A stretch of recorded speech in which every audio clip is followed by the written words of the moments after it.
ராஜ்குமாரி இந்துமதியையும் உங்க எல்லாரையும் எங்க நாட்டுக்கு நான் அன்போட வரவேற்கிறேன்.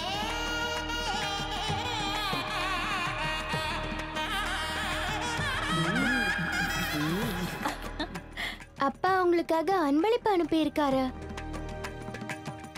அதோட உங்களுக்கு வாழ்த்துக்களும் சொல்லி இருக்காரு. அதோட உங்க ஊர்ல உற்சவங்கள் ரொம்ப நல்லா நடக்கணும் எங்க எல்லார்கிட்டயும் சொல்லி அனுப்புனாரு. ஆமா, உற்சவம் நடக்கும்போது மக்கள் எல்லாம் சந்தோஷமா இருப்பாங்க.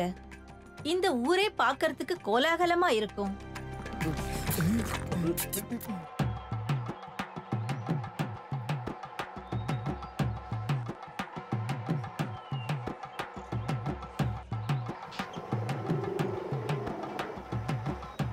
இவ்ளோ அழகான உற்சவத்தை நான் இதுக்கு முன்னாடி பார்த்ததே இல்ல. உள்ள போங்க, இன்னும் பார்க்கிறதுக்கு நிறைய விஷயங்கள் இருக்கு. கொஞ்சம் அங்க பாருங்களே, யானைகள் எல்லாம் வரிசையா நிக்குது. அதுங்க எல்லாத்தையும் அலங்காரமும் பண்ணிருக்காங்க.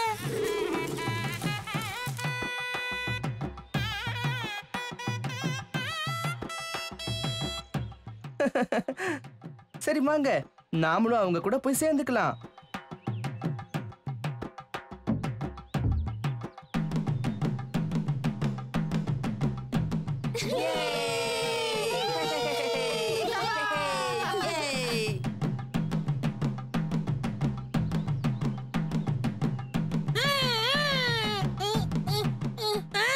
எல்லாரும் இருக்கும், ஆனா சாப்பாடு கிடையாது. என்ன இது எப்படி சாத்தியம்?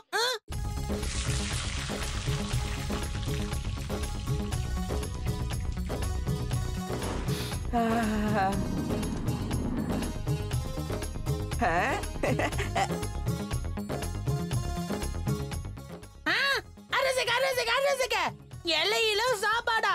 அப்படி படு. நான் இலையோட இதை சேர்த்து சாப்பிட போறேனே.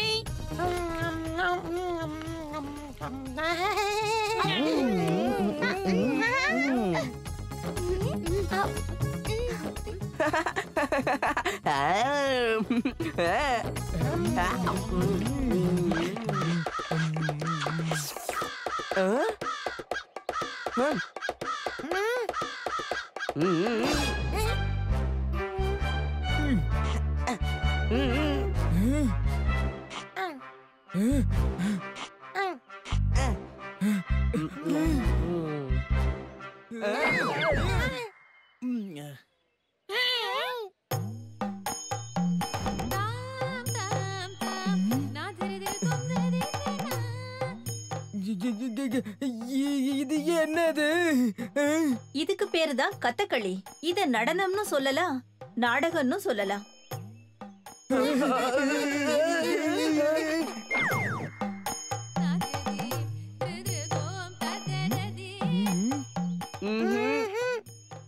வேண்டாம் தலைவா, உங்களால இதெல்லாம் முடியாது.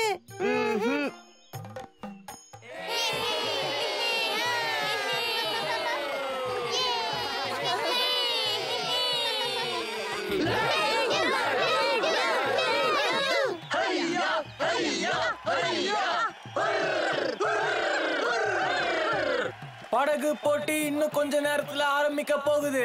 ஜெயிக்கிறவங்கள கௌரவிக்க போறது யாரு தெரியுமா? படகு போட்டியில பல தடவை ஜெயிச்ச குரு மத்தாய்.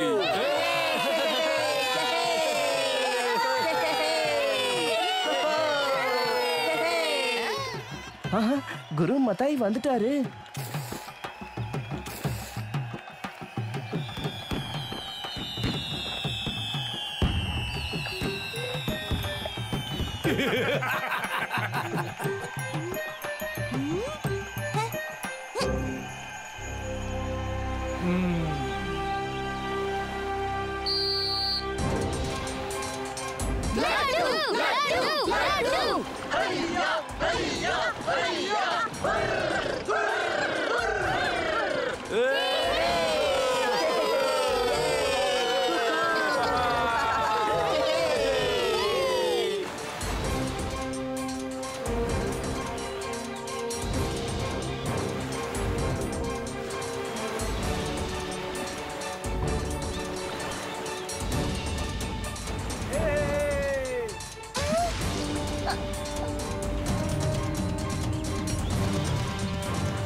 வித்தியாசமா ஜெயிச்சிருக்காங்க வித்தியாசமான பேர் கொண்ட டீம் லட்டு டீம்.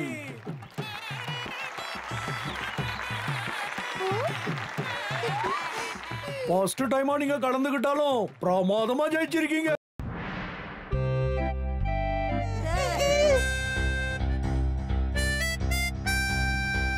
ராஜு, உன்கிட்ட இருந்த அந்த வண்ணப்பெட்டி எங்க போச்சு?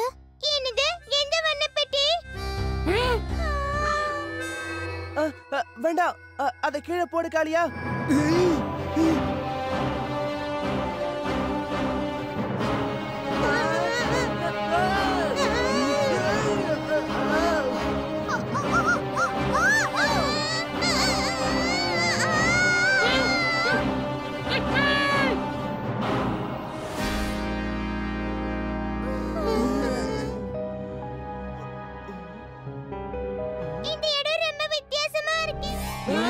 இந்த வண்ண புதிர்ல ஏதோ ஒரு ரகசியம் அடங்கி இருக்கு. அத தொடாத பீம், இல்லனா அதுக்குள்ள நீயே மாட்டிப்ப. ஆனா இங்க இருந்து வெளியே போறதுக்கு நாம ஏதாவது ஒரு வழியை கண்டுபிடிச்சாகணுமே.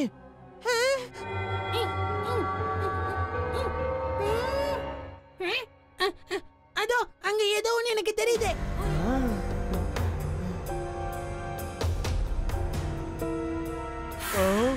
ஓடுங்க ஓடுங்க, கருப்பு ராணியோட படைகள் வருது. நாங்க டோலக்பூர்ல இருந்து வரோம். எங்க வண்ணப்புறத்தோட நிறங்கள் கிடைச்சிருச்சா? நீங்க புதி நிறைந்த அந்த வண்ணப்பெட்டிய பத்தி தான் பேசிட்டு இருக்கீங்களா? ஆமா, கருப்பு ராணி அந்த வண்ண புதிர் பெட்டிக்குள்ள இந்த ஊரோட வண்ணங்கள்லாம் திருடி அந்த பெட்டிக்குள்ள வச்சிட்டாங்க. அதனாலதான் எங்க ஊருக்கு வண்ணங்களே இல்ல. அப்படின்னா உங்க ஊர்ல வண்ணங்களையே பார்க்க முடியாதா? சொல்லுங்க. அந்த புதிர் பெட்டி மறுபடியும் கருப்பானாதான் அந்த பெட்டிக்குள்ள இருக்க எல்லா நிறங்களும் எங்க ஊருக்கு வந்து சேரும். அந்த புதிர் எங்க கிட்ட தான் இருக்கு. ஆனா அதை எப்படி கருப்பாக்குறது?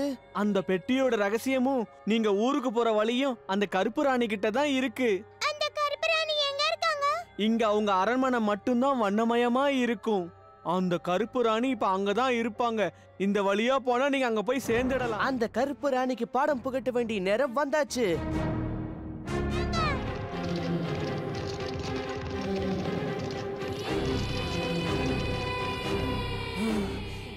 யார் நீ?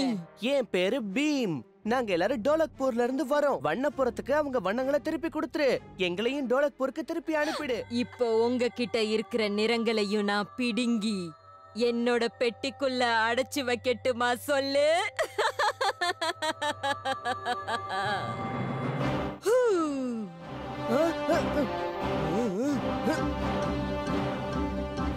இந்த பீம்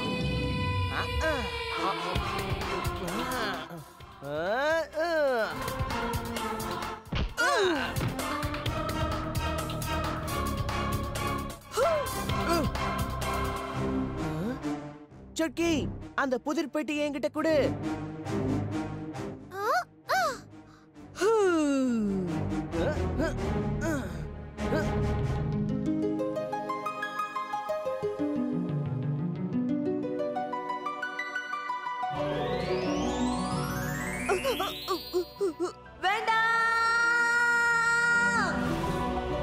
அங்க பாருங்க, அந்த கதவு மறுபடியும் திறந்திருக்கு.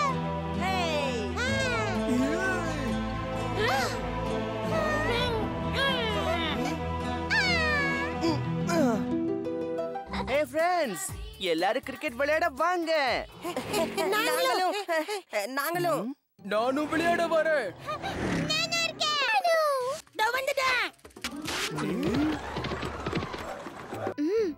நானும் வரேன். சரி, இப்ப எதுக்காக சும்மா நிக்கிறோம்? வாங்க ஆரம்பிப்போம். முதல் பால டோலுக்கு சுட்கி ஸ்பின் பால போட போறா. டோலு முதல்ல பயந்தா, அப்புறம் பேட்டால அடிச்சான். பீம் பாலு காளியா மூணு பேரும் பால் பின்னாடி ஓடுறாங்க. Catch out. கோவமா காளியா பால் போட போறான். பீம் பேட்டிங்க்கு தயாரா இருக்கான்.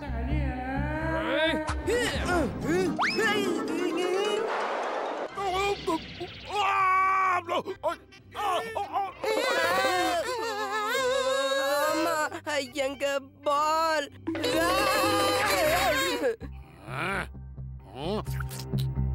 இப்ப பேட்டிங் பண்ண போறது மாவீரன் ராஜா.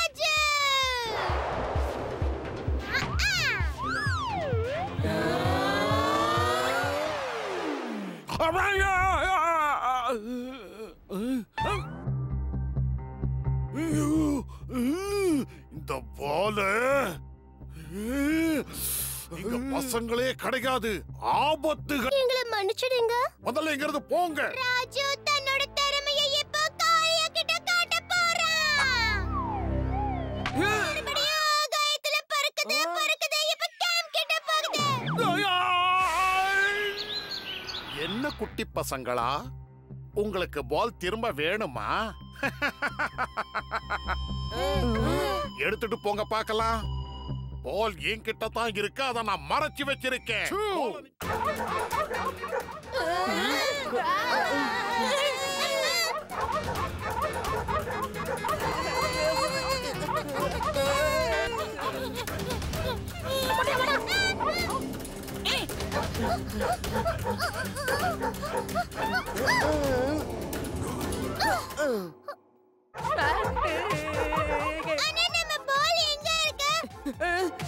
அவன் கையில அந்த பால் இல்ல, அவன் அதை எங்கேயோ ஒளிச்சு வச்சிருக்கான்.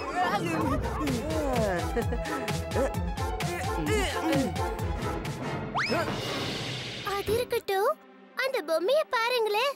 அது என்னமோ வித்தியாசமா இருக்குல்ல? அத பாக்குறதுக்கு சர்க்கஸ் ஜோக்கர் மாதிரியே இருக்கு. ஆமா, நீ ரொம்ப சரியா சொன்ன. ஏன்னா அதோட மூக்கு கூர்மையா இல்ல, ரவுண்டா இருக்கு. பீம், அங்க பாரு, அதோட மூக்க பாரு.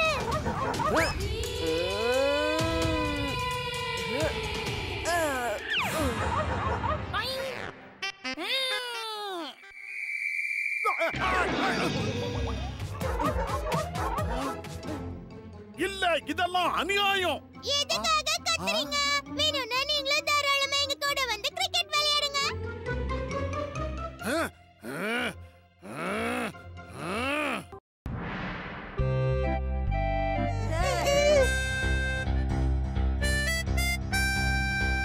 ராஜு, உன்கிட்ட இருந்த அந்த வண்ணப்பெட்டி எங்க போச்சு? என்னது, எந்த வண்ணப்பெட்டி? வேண்டாம், அதை கீழே போடு காளியா.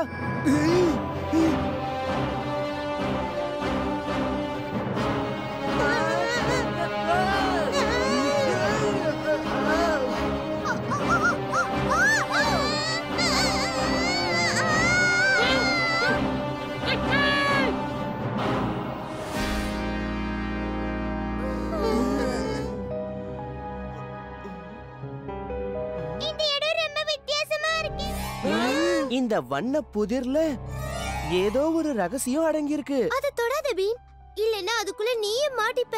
ஆனா இங்க இருந்து வெளியே போறதுக்கு நாம ஏதாவது ஒரு வழியை கண்டுபிடிச்சாகணுமே.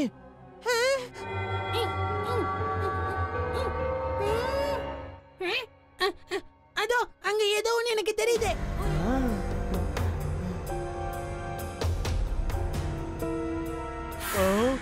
ஓடுங்க ஓடுங்க, கருப்பு ராணியோட படைகள் வருது. எங்க வண்ணப்புறத்தோட நிறங்கள் கிடைச்சிருச்சா? நீங்க புதி நிறைந்த அந்த வண்ணப்பெட்டிய பத்தி தான் பேசிட்டு இருக்கீங்களா? ஆமா, கருப்பு ராணி அந்த வண்ண புதிர் பெட்டிக்குள்ள இந்த ஊரோட வண்ணங்கள்லாம் திருடி அந்த பெட்டிக்குள்ள வச்சிட்டாங்க. அதனாலதான் எங்க ஊருக்கு வண்ணங்களே இல்ல. அப்படின்னா உங்க ஊர்ல வண்ணங்களையே பார்க்க முடியாதா? சொல்லுங்க. அந்த புதிர் பெட்டி மறுபடியும் கருப்பானாதான் அந்த பெட்டிக்குள்ள இருக்க எல்லா நிறங்களும் எங்க ஊருக்கு வந்து சேரும். அந்த புதிர் எங்க கிட்ட தான் இருக்கு, ஆனா அதை எப்படி கருப்பாக்குறது? அந்த பெட்டியோட ரகசியமும் நீங்க ஊருக்கு போற வழியும் அந்த கருப்பு ராணி கிட்ட தான் இருக்கு. அந்த கருப்பு ராணி எங்க இருக்காங்க? இங்க அவங்க அரண்மனை மட்டும்தான் வண்ணமயமா இருக்கும். அந்த கருப்பு ராணி இப்ப அங்கதான் இருப்பாங்க. இந்த வழியா போனா நீங்க அங்க போய் சேர்ந்துடலாம். அந்த கருப்பு ராணிக்கு பாடம் புகட்ட வேண்டிய நேரம் வந்தாச்சு.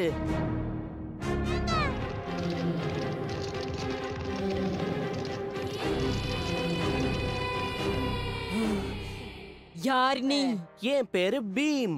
நாங்க எல்லாரும் டோலக்பூர்ல இருந்து வரோம். வண்ணப்புறத்துக்கு அவங்க வண்ணங்களை திருப்பி கொடுத்துரு.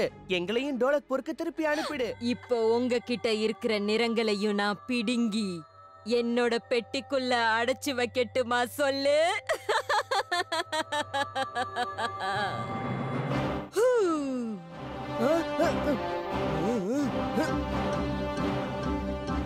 இந்த பீம்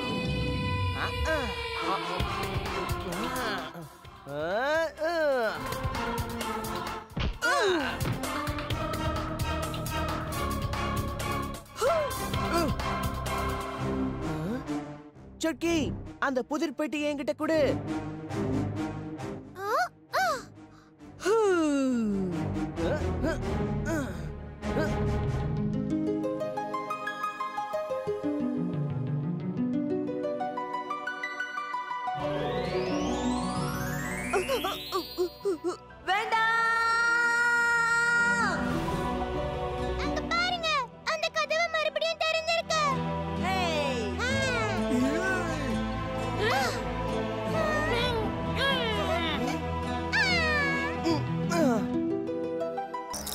சந்தா மாமா பார்க்கிறான் நம்மை அன்புடன், நீயும் நன்றாய் சிரித்திடு.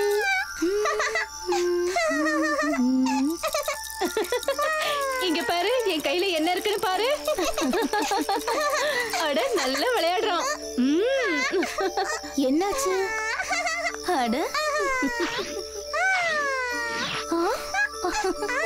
சந்தா மாமா, நாளைக்கு சந்திர உற்சவம் நடக்க போகுது. அப்படியா? ஊரும் அதை சந்தோஷமா கொண்டாடும். சந்தா மாமா பார்க்கிறான். எப்படி சிரிக்கிறான் பாரு. சந்தா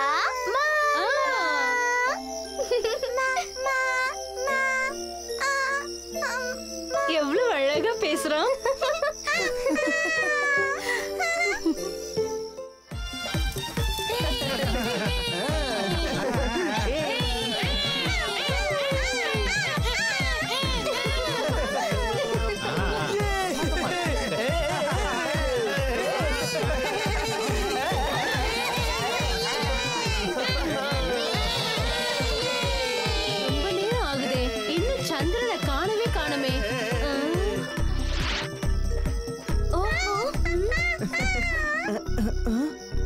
என்ன இது, ரொம்ப நேரமாகுது, வானத்துல இன்னும் சந்திரன் வரவே இல்ல.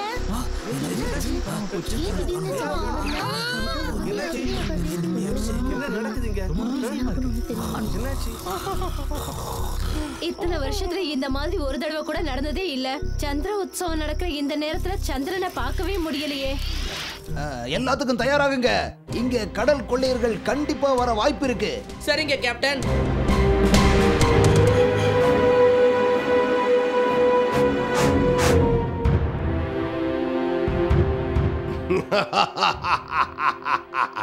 இன்னும் வேகமா போங்க. அங்க ஒரு கப்பல் நமக்காக காத்துக்கிட்டு இருக்கு.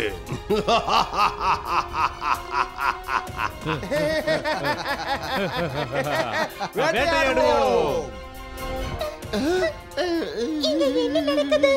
கடல் கொள்ளையர்கள் வேட்டையாடுவோம். நண்பர்களே, இந்த கப்பலை நாம எப்படியாவது அவங்க கிட்ட இருந்து காப்பாத்தணும்.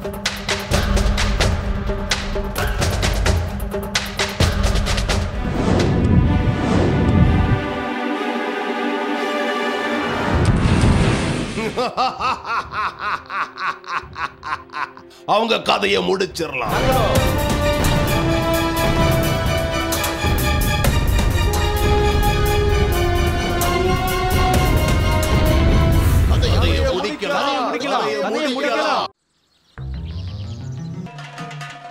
உங்ககிட்ட இருக்கிற டேலண்ட்களை மக்களுக்கு காட்டுங்க.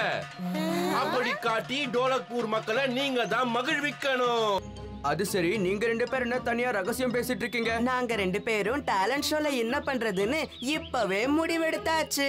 ரெடியா இருக்கோம். சொல்லிட்டு பாருங்க. எங்க போறீங்க? நாங்க ரெடி ஆயிட்டோம். மகாராஜா உங்ககிட்ட ஒரு செய்தியை சொல்லிருக்காரு. அதாவது டேலண்ட் ஷோ நடக்கும்போது நீ ஒரு முக்கியமான விருந்தாளியா வரணுமா? கண்டிப்பா. சிவானி மற்றும் சுட்கியுடன் இந்த ஷோவை ஆரம்பிக்க போகிறோம். அவர்கள் ஆடப்போவது மிகவும் கடினமான பானை டான்ஸ் ஆட போறாங்க.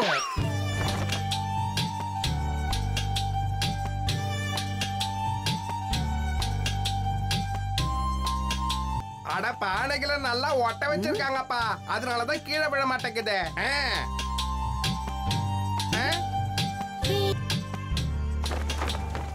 ரொம்ப ரொம்ப நல்லா இருந்தது. இந்த ஷோவில் அடுத்து பங்கெடுத்துக் கொள்ள போவது டோலுவும் பாலுவும்.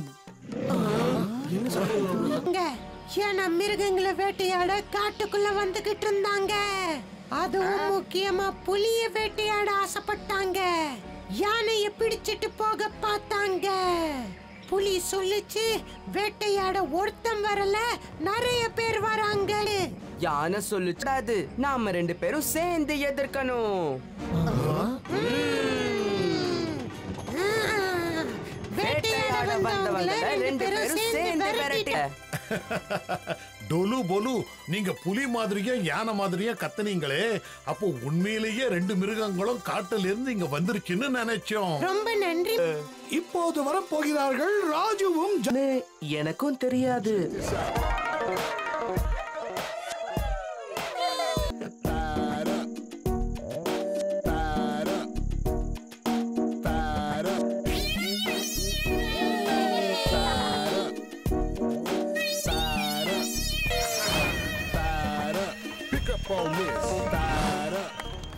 ஏனென்றால் ராஜகுமாரி இந்துமதி நமக்கு நிழல் மூலம் கதைப்படுதாவில்.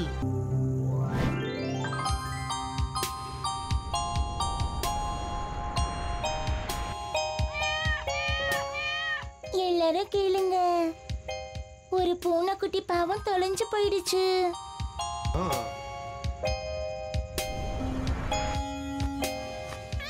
உடனே கிளி பறந்து போய் மத்த மிருகங்கள் கிட்ட இந்த செய்திய சொல்ல.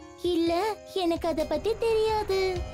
கரடியும் அதே தான் சொல்லுச்சு, மானும் அதைத்தான் சொல்லுச்சு. அப்புறம் முயல் அங்கேயும் இங்கேயும் வேகமா ஓடிச்சான். பூனைக்குட்டி பாவம் ஒரு பள்ளத்துல விழுந்திருந்துச்சு, பயந்து போயிருந்தது. முயல் பூனைக்குட்டிய பார்த்தது, உடனே பூனையை கூப்பிட்டது.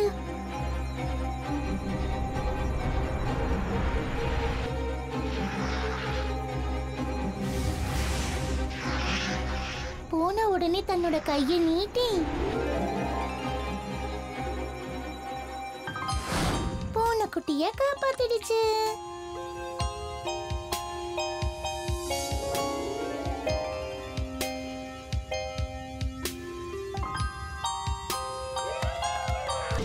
நீங்கள் பார்த்தீர்களா? ஒவ்வொரு குழந்தையிடமும் தனித்திறமை, அதாவது டேலண்ட் உள்ளது. அதை அருமையாக வெளியே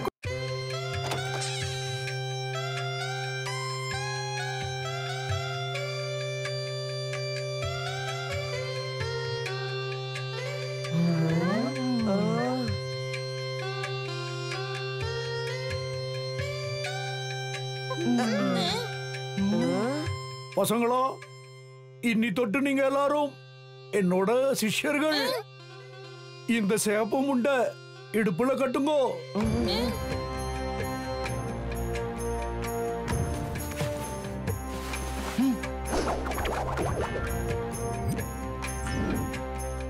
பசங்களா, களரி பயிற்சி எடுக்கும்போ தேகத்துல சக்தி மட்டும் இருந்தா போதாது, எப்பவும் எச்சரிக்கையா இருக்கிறது ரொம்ப அவசியம். அதனால ஆத்தியத்துல இந்த பயிற்சி உங்களுக்கு எல்லாம் ரொம்ப கஷ்டமா இருக்கலாம். அப்படியெல்லாம் எதுவும் இல்ல குரு. உங்களுக்கு எங்களை பத்தி எல்லாம் தெரியாது. எங்க திறமைய பார்த்தா ஆச்சரியப்பட்டு போயிடுவீங்க. எங்களுக்கும் பல கலைகள் எல்லாம் தெரியும். இப்போ நாங்க என்ன செய்யணும் அத மட்டும் சொல்லுங்க. சரி, இப்போ ஒண்ணு பண்ணு.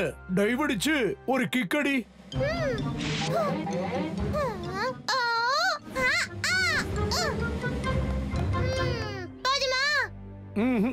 இது போதாது, மேல இன்னும் மேல. அதோ அத காலால தொடணும்.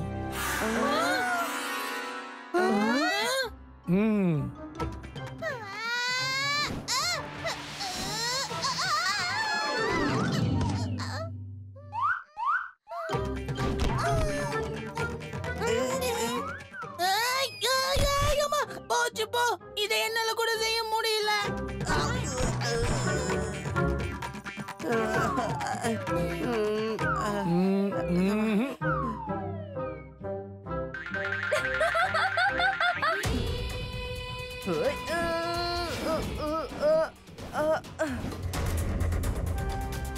பயிற்சி, இன்னும் பயிற்சி வேணும். உங்க எல்லாருக்கும் நிறைய பயிற்சி தேவைப்படும்.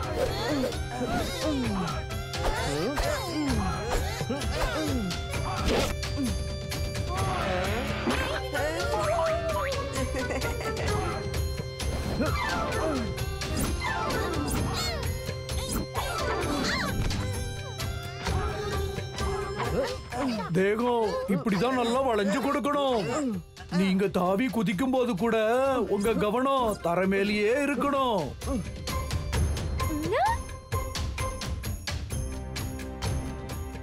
இந்த பூமியில யாரு ரொம்ப நல்லா சண்டை போடுவாங்க?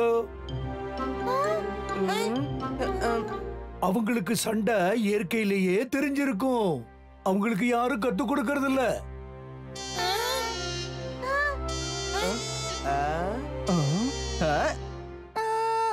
ஒருவேளை மிருகங்கள்? சரியா சொன்ன.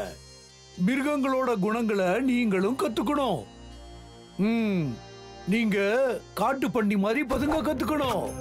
எப்படி யானை மாதிரி நிக்கணும். அப்புறம் பூனை மாதிரி, சிங்கம் மாதிரி, பாம்பு மாதிரி, கோழி மாதிரி, மயில் மாதிரி, அப்புறம் குதிரையாவும் மாறணும்.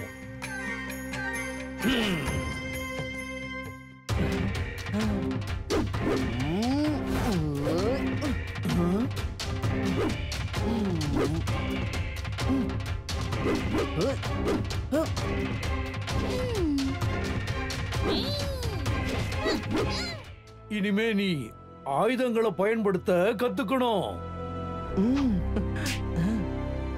ஆயுதத்தையும் தேகத்தோட ஒரு அங்கம் மாதிரி தான் நீ பயன்படுத்தணும். அதுதான் இந்த பயிற்சிக்கு ரொம்ப முக்கியம். உன்னோட கை கால்களை நீ எப்படி அசைக்கிறியோ அதே மாதிரி கையில இருக்கிற ஆயுதத்தையும் உன் மூளையை பயன்படுத்தி அசைக்க கத்துக்கணும். எதிரி தாக்க வரும்போது இப்படிதான் தடுக்கணும். இப்படிதான், புரிஞ்சுக்கிட்டீங்களா?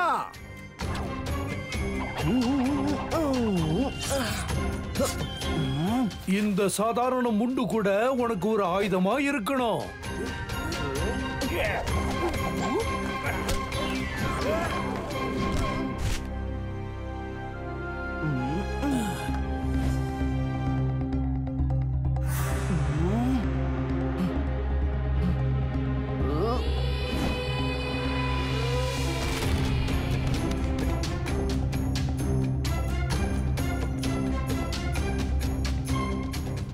மகாராஜா சின்மயிகா கிட்ட இருந்து தகவல் வந்திருக்கு. கூடிய சீக்கிரமே உற்சவம் ஆரம்பிக்க போகுதா. உங்க எல்லாரையும் உடனே கிளம்பி வர சொன்னாரு.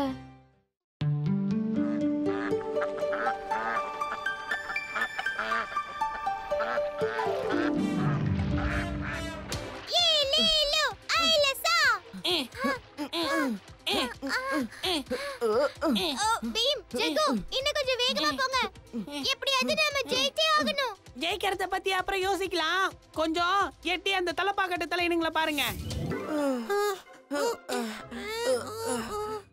ரெண்டு பேரும் பின்னாடி என்ன தூங்குறீங்களா? போட்டு நகரவே மாட்டேங்குது. துடுப்பு தண்ணியில பட்டாதானே பாருங்க. நாங்க துடுப்ப காத்துலயே தான் ஆட்டிட்டு இருக்கோம்.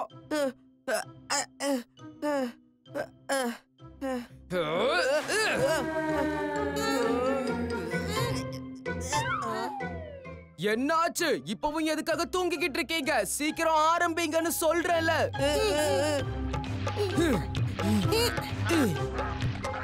என்ன பண்றீங்க? கொஞ்சம் வேகமா ஆகட்டும்.